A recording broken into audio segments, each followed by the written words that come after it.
नमस्कार दोस्तों, आज की वीडियो बहुत खास होने वाली है क्योंकि यहाँ बात होगी एकदम रियल अनुभव की। एसबीआई एसआईपी या फिर लमसम में डाले गए मेरे 50,000 रुपये ने सिर्फ 2 सालों में कितना बनाया है। ये कोई थ्योरेटिकल कैलकुलेशन नहीं है बल्कि एक्चुअल इन्वेस्टमेंट की कहानी है जो हर मिडिल क्लास लोगों के लिए एक तरह से आंखें खोल देने वाली हो सकती है। अगर आप भी सोचते हो कि यार एसआईपी या लमसम में सच में पैसा बनता है या नहीं बनता है, तो ये वीडियो आपका एक एक डाउट को क्लियर कर देगी, साफ कर देगी एक तरह से। सबसे पहला सवाल ये आता है कि मैंने आखिर ये क्यों चुना। तो देखो भाई, सबसे पहली बात कि 50,000 रुपया कोई छोटा अमाउंट नहीं होता है, खास करके सैलरी और मिडिल क्लास लोगों के लिए। हम में से ज्यादातर लोग इतना पैसा या तो एफडी में डाल के रखते हैं या फिर बैंक अकाउंट में सेफ रखते हैं, लेकिन एफडी में रिटर्न फिक्स्ड और कम होता है और ऊपर से टैक्स भी बहुत ज्यादा कट जाता है। और दूसरी तरफ म्यूचुअल फंड में लमसम में थोड़ा रिस्क तो है लेकिन साथ में ज्यादा रिटर्न की संभावना भी है और कंपाउंडिंग का मैजिक भी म्यूचुअल फंड में मिलता है। यही सोच करके मैंने डिसीजन लिया कि चलो थोड़ा सा रिस्क लेकर के देख लेते हैं कि मेरा जो एसबीआई का लमसम जर्नी, मैंने टोटल 50,000 रुपया 2 बार में डाला। 2 बार में मैंने इन्वेस्ट किया।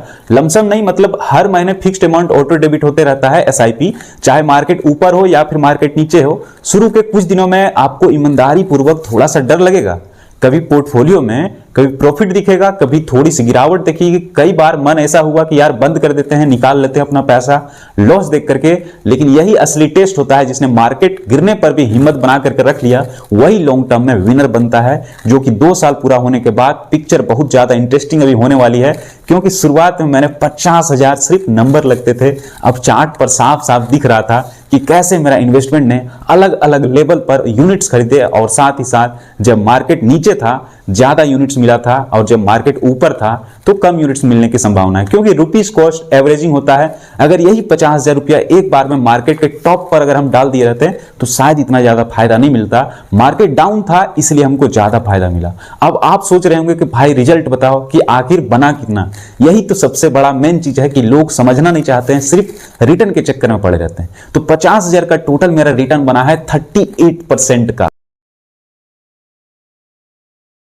यानी टोटल 69,000, टोटल 69,000 रुपया बनाने की 19,000 रुपया सिर्फ और सिर्फ 2 सालों में बन गया। 19,000 भले आपको छोटा अमाउंट लग सकता है, लेकिन इसका रिटर्न अगर देखते हैं तो 38% का रिटर्न दिया। जो कि अगर आप मान लीजिए 50,000 रुपया एफडी में रखे रहते हैं तो 7% इंटरेस्ट के अनुसार से 50,000 का 3,500 रुपया 1 साल का बनता, यानी कि 2 साल में आपका सिर्फ और सिर्फ 7,000 रुपया बनता और यहां 19,000 रुपया बन गया। यानी एक तरह से 3 गुना के लगभग में इसने रिटर्न दिया एफडी के कंपेयर। तो ये होता है म्यूचुअल फंड में बहुत ज्यादा इन्वेस्टमेंट अगर समझ के करते हैं तो। क्योंकि इस फेज में हम बहुत ज्यादा निगेटिव में कभी कभी देखें कि बहुत ज्यादा मेरा निगेटिव में भी चल गया था, 50,000 की जगह 45,000 हो गया था। लॉन्ग टाइम तक इन्वेस्ट करने के साथ साथ मेरा 2 साल के अंदर ही 50,000 का 69,000 का रिटर्न है, जो कि ये रिटर्न आपको ओरिजिनल रिटर्न है, कोई डुप्लीकेट रिटर्न नहीं है। इसीलिए आपको पेशेंस के साथ अगर आप इन्वेस्टमेंट कर पाते हैं तो आपके लिए बहुत अच्छा होगा। और यही चीज अगर हम थोड़ा सा भी रिस्क नहीं लिए रहते हैं, थोड़ा सा हम इस चीज को गेम को समझते नहीं, तो आज मेरा एफडी में 50,000 का 7,000 रुपया सिर्फ 57,000 रुपया बना रहता, जो कि यहाँ 69,000 रुपया बना। ये 69,000 सिर्फ 2 साल में आप फर्क देख सकते हैं। यही अगर 10 सालों 15 सालों तक अगर कोई इन्वेस्ट करता है एफडी में, और वही चीज अगर मान लीजिए वही चीज पैसा को बैंक एफडी से हटा करके म्यूचुअल फंड एसआईपी में बेस्ट फंड में अगर इन्वेस्ट कर देता तो कितना ज्यादा रिटर्न बन सकता है। 50,000 सिर्फ 2 साल में बैंक से बेहतर बहुत ज्यादा पोटेंशियल दिखाया। तो इमेजिन करो कि अगर आपका हैबिट 10 साल 15 साल तक अगर चलाने की अगर रखते हैं तो आप समझ लीजिए कि कितना अच्छा खासा रिटर्न बन सकता है। और आपको शॉर्ट टाइम का ग्राफ को नहीं देखना है कभी भी कि गिर जाता है फिर बढ़ जाता है, गिर जाता है बढ़ जाता है। आपको हमेशा लॉन्ग टाइम तक के लिए सोच के रखना है, क्योंकि जब भी आपको मन में डाउट हो तो आप लॉन्ग टाइम ग्राफ को देखें कि किस तरह से गिरा है, अप हुआ है, डाउन हुआ है, लेकिन फाइनली अप ही गया है। तो इस तरह से अगर आप सोच करके इन्वेस्टमेंट करते हो तो आपके लिए बहुत बेहतर ऑप्शन हो सकता है। ये मेरा लमसम का इन्वेस्टमेंट था जब हम 2023 में इन्वेस्ट किए थे, जब मार्केट बहुत ज्यादा डाउन चल रहा था, लेकिन उस टाइम हम इन्वेस्ट कर दिए। और अगर आपको लगता है कि आप मार्केट के बारे में पता नहीं कर पा रहे हैं कि अभी डाउन है या फिर अप है, तो इसके लिए आप सिंपल एसआईपी में इन्वेस्ट कीजिए।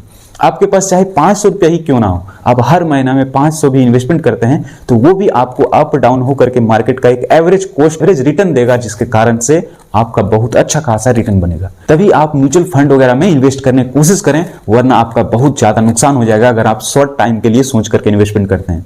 जो पैसा आपको 10 साल 15 साल बाद चाहिए वैसा पैसा को ही इन्वेस्ट करें और सही से रिसर्च कर लें कि कौन सा फंड बेस्ट हो सकता है। तो ये था मेरा SBI में 50,000 इन्वेस्टमेंट की रियल लाइफ इन्वेस्टमेंट जर्नी। अगर पसंद आई होगी वीडियो तो और भी ऐसे फंड्स में हम इन्वेस्ट किए हैं, बहुत सारे फंड में हम इन्वेस्ट किए हैं, लगभग 14 फंड में, सभी का हम एक एक करके वीडियो लाएंगे। तो आज के लिए इतना ही। अगर आपको और भी वीडियो चाहिए तो नीचे लिखें कि next video. Thanks for watching. फिर मिलते हैं अगली वीडियो में।